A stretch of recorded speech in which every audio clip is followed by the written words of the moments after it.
back, everybody. In today's video, it's all about me buying the world's rarest king cobra. But before we get to the world's rarest king cobra, we got a few crazy things to do here in the snake room.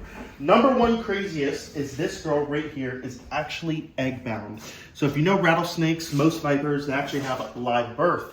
But before they give live birth, they have little, basically egg sacs inside their body before these guys hatch.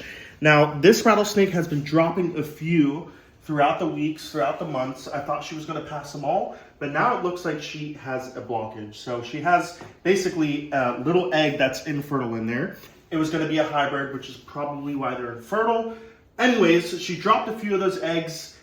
She's egg bound. She hasn't gone poop in about a month. I'm a little worried she's going to go septic if she doesn't get those eggs out. So what we're going to do, we're going to tube her. We got this right here, which is basically just a homemade tube. So it's actually the perfect width. I don't know, her head might actually not fit in here, but we're gonna try to get her head to fit in here. If not, we're just gonna have to neck her and basically use a probe and massage those eggs right outside of her body. But that right there is the albino Mexican West Coast rattlesnake. And then we're gonna be upgrading the black-headed Bushmaster into his new enclosure. So if you look over here, this actually looks pretty good, this bedding, right? This dark bedding.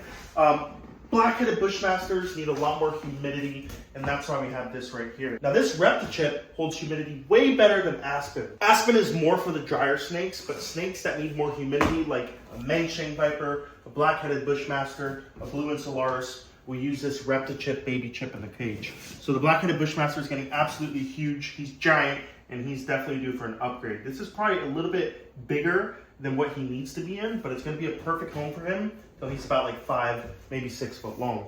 So first things first, I see we get this West Coast rattlesnake out. Try to get him in the tube. We're gonna get his head in the tube until his body kind of gets stuck in here. Then I'm gonna hold his body and I'm gonna try to basically massage those eggs right up out of him. So I'm gonna go get the probe kit. We're gonna get this guy out and get it started. This right here is a probe kit.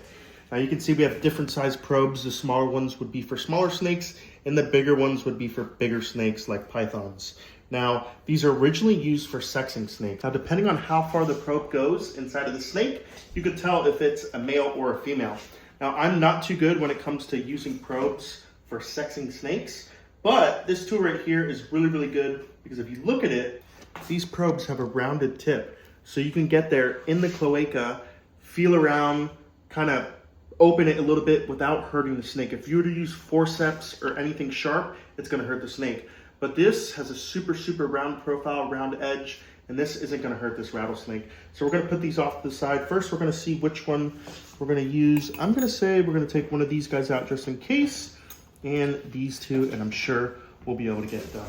Big stick out, put it off to the side, and then we're just gonna try. I don't know if this is gonna work because this piece of PVC looks like it may be a little bit too skinny. Her head's a lot bigger than I thought. But as you can see, she has a lot going on back here. So there's either a lot of eggs or a lot of poop. Now, usually it's not a big deal.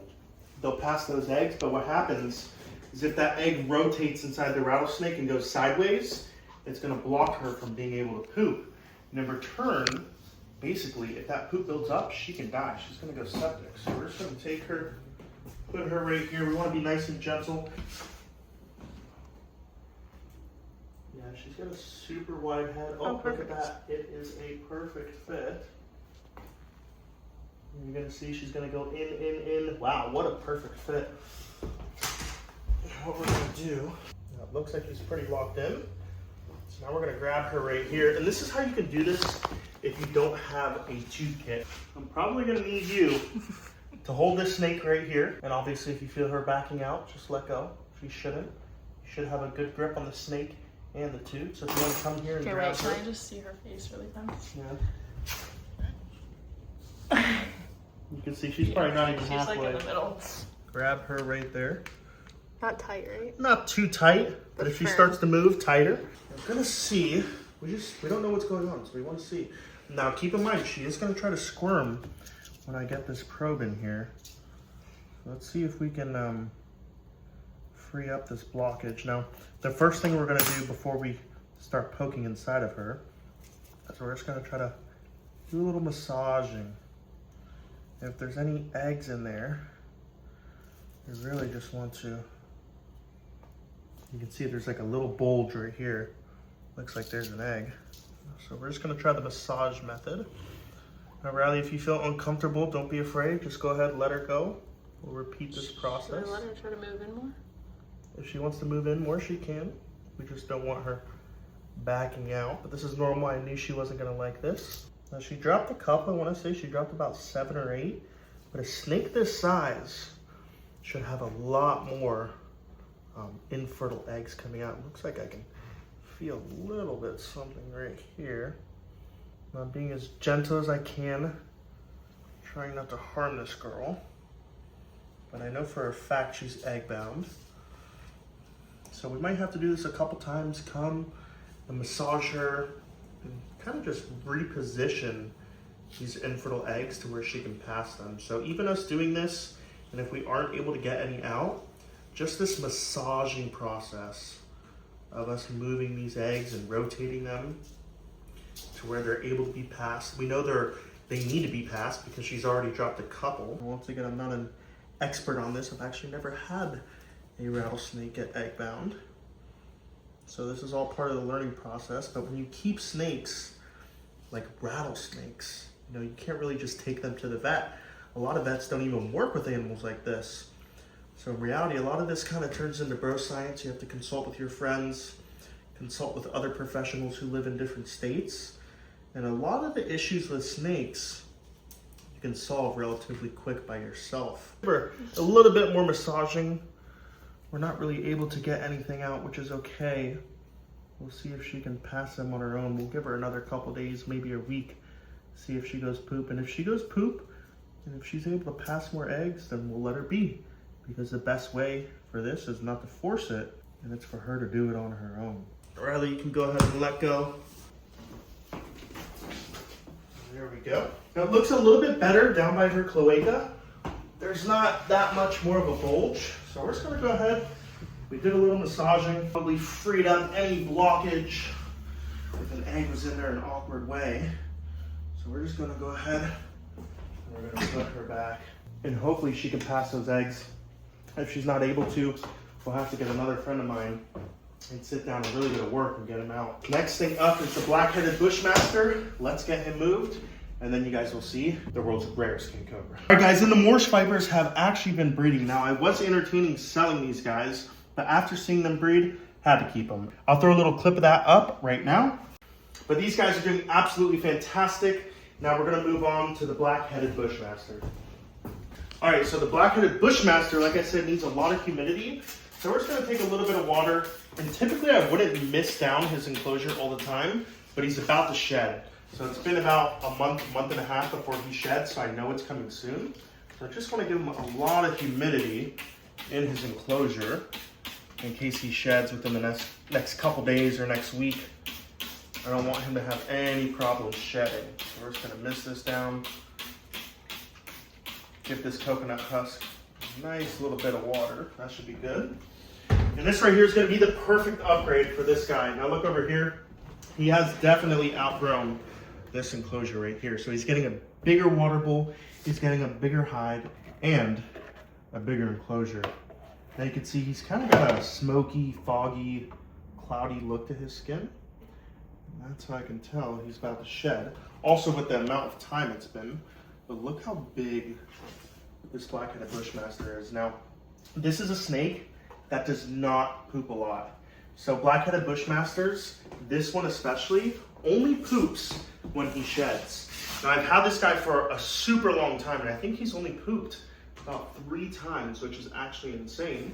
He's actually ate 4 to 5 meals without pooping. Now a lot of people say, don't feed your Bushmaster until it poops, but let me tell you what, it's completely fine to feed them before they poop if you give them a meal, as long as it's just not too much and too big of a prey item. Look at that, he's definitely getting bigger. Look when he's stretched out, look how long he is. You gotta be super careful because Bushmasters are heat-seeking missiles. They can pick up on infrared heat. So when our skin is getting close to their tail, they can actually see our hand. It's glowing bright red. And he's a little bit heavy in the rear end, so he's gonna poop. Look at that. the beautiful black-headed Bushmaster going into his new enclosure. Nice black cage.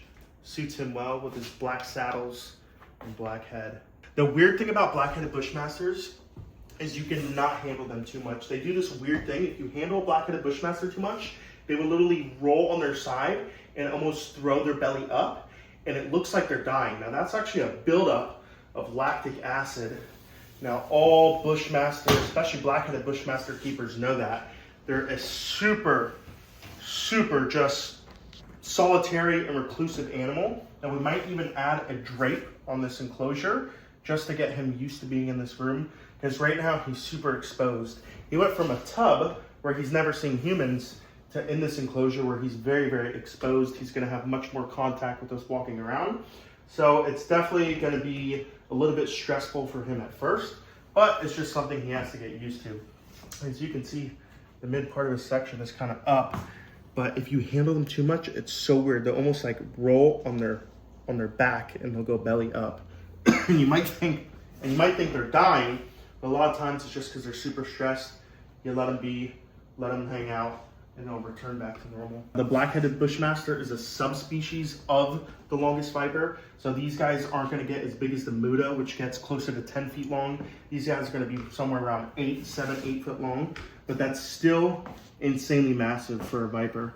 And when I got him, he was just a little baby. Now he's definitely like a juvenile. Soon he'll be a sub-adult, and then eventually he'll be an adult. But I think he looks really good in this cage. Enough is enough. Let's move on to the world's rarest king cobra right now.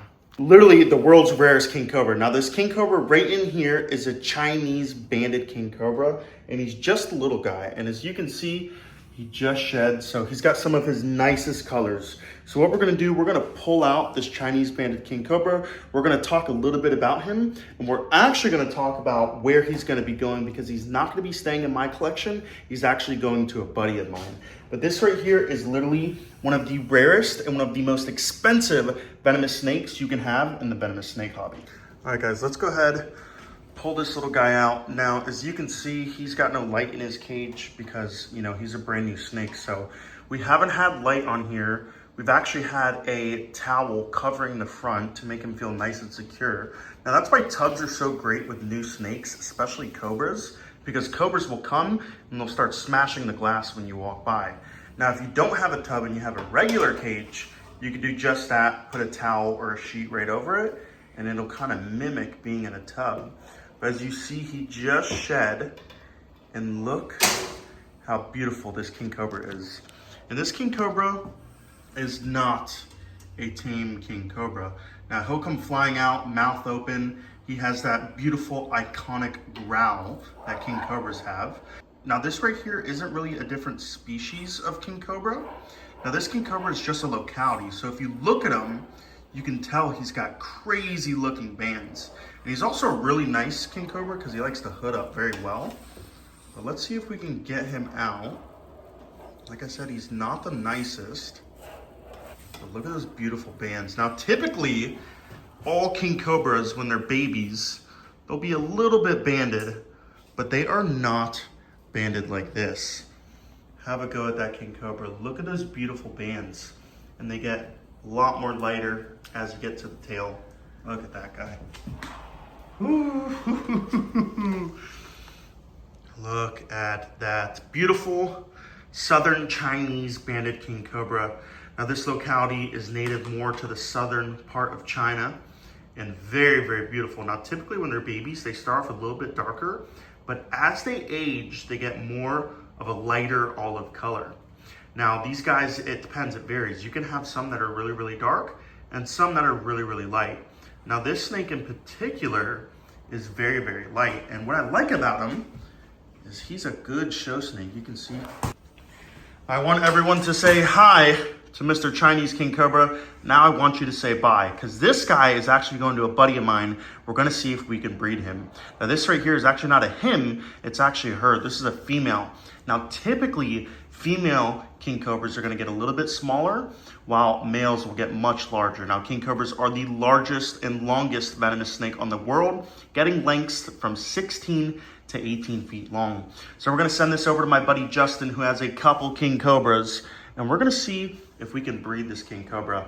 Now, initially when I got this guy, he was a little bit underweight. He's actually only ate 2 meals with me. So he ate a baby Burmese python and a little rat, which is a good thing he's eating rodents because it's really, really hard to get snakes on rodents. It's hard to find snakes that are healthy to feed king cobras. So we went ahead and we gave him a little berm just to give him a lot of nutrition. You can hear that iconic growl. But, whew, little feisty guy. I really like this king cobra. He's a perfect show snake. He's a perfect snake for YouTube. Super beautiful king cobra, but still just a baby. But in comparison to a regular venomous snake, this is about the regular size of an adult regular cobra. So the venom yield on this guy is still very, very large. Now we got lucky. I got this snake from a buddy of mine who is a local keeper who got it from an importer as a baby, raised it up. He needed money bad, and I just happened to get this king cobra. Now, he was actually a local venomous snake keeper to Palm Beach, and he's a good buddy of mine.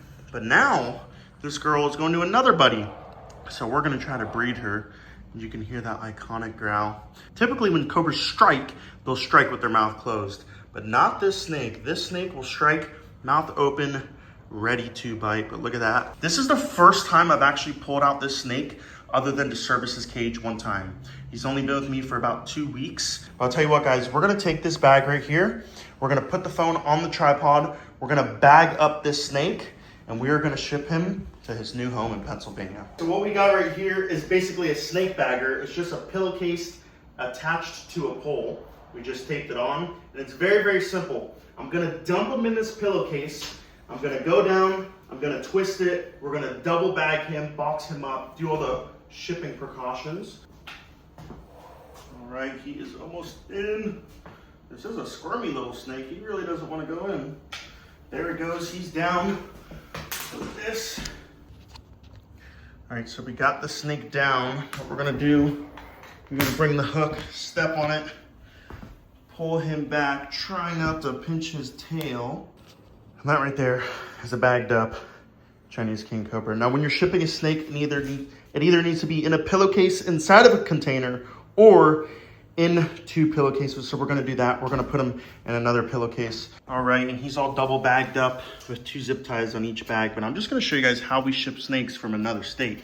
So the top portion will say danger, venomous snake, king cobra, Latin name. Then inside the box, we have it fully insulated, bottom, walls, sides, and we got a couple bottles of water to control the temperature. Now, today is actually a perfect day to ship. It's really, really rainy all throughout the United States, so we don't really have to worry about heat, but we don't really have to worry about cold. But just in case that weather changes, we got 4 water bottles taped to the sides. And as that heat rises in this little cooler, it's gonna help keep that temperature down. Now this snake is gonna go from Palm Beach International, he'll be inside, to Atlanta, he'll be in one of the largest holding facilities for animals in the world. And then from Atlanta to my good buddy Justin over in Pennsylvania. We're gonna add some packing material in case this box shakes, gets turbulence on the plane, this snake won't bounce around. So we're gonna add packing material, we're gonna add this lid, we're gonna add the lid over there, and then we're gonna lock this box all up, and that is how you ship a venomous snake. And that's really all you need. You don't wanna pack it too tight, you want a lot of airflow, so we got holes on the top, we got holes on the side of that styrofoam, and holes on the side of this box. So this will be completely fine. There's actually guys who will ship without holes, which to me is a little insane, but that right there is perfect for shipping out this Chinese king cobra. Hopefully we'll have some babies with my buddy Justin in a few years.